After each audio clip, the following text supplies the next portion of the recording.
السلام عليكم شيخ وحنا هي قبل نكيدا وكم مقينها 8 سنة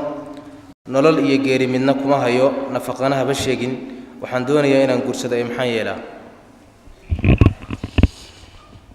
haweenayda hadii ninkeedu lumo oo meel lagu sheegay la waayo waa ninka la yiraahdo mafquudka waayo imra'atul mafquud sida khulafaa ur-raashidiin ka asaxayna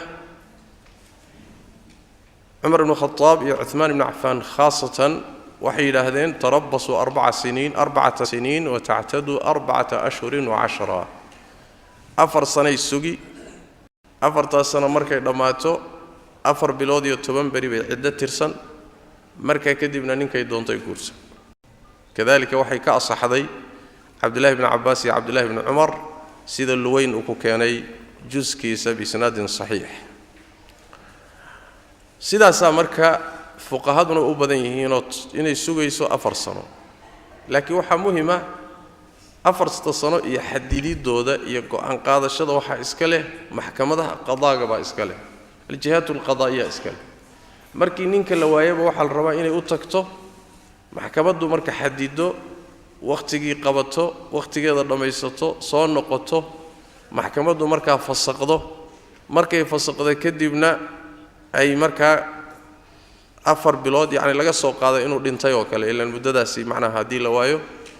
kadibna ay sidii iyadoo laga dhintay oo kale u cidda tirsato afar bilood iyo 10 bari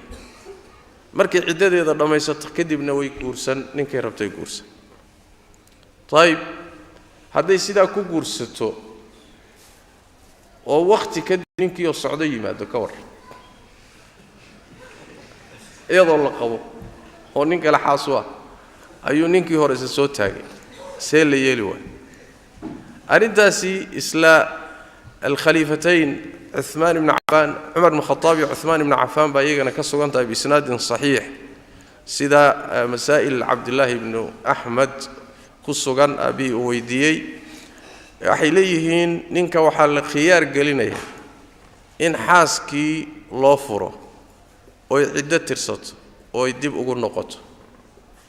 iyo in uu meherkii haduu meherkii siiyay meherkiisi la siiyo islaantan iyo ninkan isu daayo